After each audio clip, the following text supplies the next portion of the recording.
12 संख्याओं का औसत 55.5 है। पहली 4 संख्याओं का औसत ये है एंड द नेक्स्ट 4 नंबर्स का औसत ये।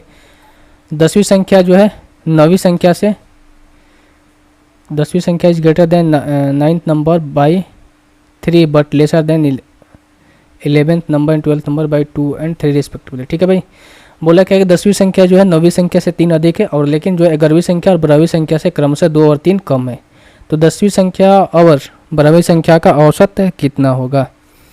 तो सबसे पहले आप यहाँ से ये समझो कि 9th नंबर को अगर मैं x मानता हूँ तो हम कह सकते हैं कि भाई 10th नंबर कितना हो जाएगा, इससे x + 3 हो जाएगा।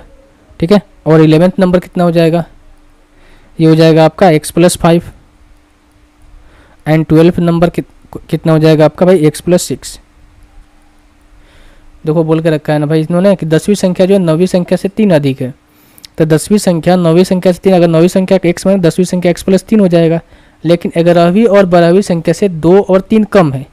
11वीं और 12वीं संख्या से 2 और 3 कम है। तो भाई 11वीं संख्या अगर x + 5 रही होगी तभी तो 10वीं संख्या 2 कम रही होगी, और 12वीं संख्या x + 6 रही होगी तभी तो ये x + 3 रहेगा ना, इससे 3 कम होगा। तो ये हो गया। अब हमें क्या निकालना है, 12वीं संख्या का और 10वीं संख्या का औसत निकालना है। तो हम यहाँ से कंपेयर कर लेते हैं ना, एवरेज को कंपेयर कर लेते हैं, यानी डेविएशन से कर लेते हैं। 12 संख्याओं का एवरेज हमें दे रखा है 55.5। ठीक है, 4 संख्याओं का औसत दे रखा है 53.4 एंड नेक्स्ट 4 संख्याओं का औसत हमें दे रखा है कितना, 54.6। हम मान लेते हैं एवरेज क्या है, 55.5 को मान लेते हैं एवरेज। ठीक है, यानी कि सभी संख्याएं 12 की 12 संख्याएं 55.5 है। अब देखो एवरेज से अगर मैं कंपेयर करूंगा तो यहाँ पर कितना हो जाएगा भाई, ये 5 में से 4 जाएगा 1, 3 में से 5 में से 3 जाएगा 2, यानी कि 2.1 ये क्या है आपका, 2.1 क्या है, कम है। ठीक है, और ये नंबर क्या है भाई आपका, ये भी कम है। 15 में से 9 जाएगा 6, 15 में से 6 जाएगा 9। ठीक है, यानी कि 0.9 कम ये भी है। ठीक है, ये माइनस अगर मैं इसको ऐड कर दूंगा तो कितना हो जाएगा आपका भाई, 9 1 10 2 1 3, यानी कि -3 × 4 यानी -12। ठीक है, अब ये 55.5 संख्याएं, सभी संख्याएं 55.5 है, यानी कि हमें 8 संख्याओं का तो रिजल्ट यहाँ पर दिख रहा है, 4 संख्याओं का रिजल्ट हमें देखना है। उसके लिए हम यहाँ से 4 से मल्टीप्लाई करेंगे तो सम निकल कर आएगा। 5 का 20, 5 का 20 2 22, और ये 5 का 20 और 2 22, यानी कि 222।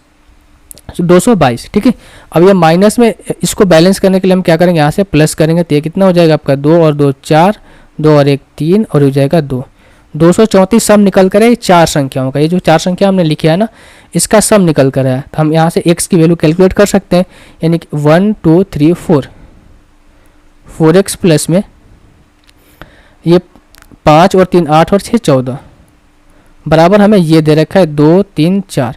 अब इस 14 को इधर ले जाएंगे तो माइनस हो जाएगा, यानी कि 4x की वैल्यू कितनी हो जाएगी, 2 3 4 -14, यानी कि हो जाएगा 0 2 2। तो यहाँ से हम कह सकते हैं x की वैल्यू निकल कर आ जाएगी बटे में 4, यानी 4 5 20, 4 5 20 55। x की वैल्यू निकल कर आ गई 55। हमें पूछा क्या गया है, हमें पूछा है 10वीं संख्या और 12वीं संख्या का औसत कितना होगा। 10वीं संख्या ये है, 12वीं संख्या ये है। अगर आप इसको ऐड करोगे तो हो जाएगा 2x + 9 अपन में 2, 2x + 9 अपन में 2, इन होगा 2x + 9 अपन में, क्योंकि 6 और 3 10वीं 12वीं है ना, 10वीं 12वीं संख्या का औसत 2x + 9 अपन में 2। एवरेज तो ऐसे ही निकालते हैं। अब 2x के x का स्थान पर 55 रखेंगे तो 55 × 2 रखेंगे, कितना हो जाएगा 110, यानी ये हो जाएगा कितना आपका 119 बटे में 2। इसका मतलब है 2 5 10 और 2 9 18, 59.5। तो जो एवरेज निकल कर आएगा 59.5 निकल कर आएगा, ऑप्शन नंबर ए।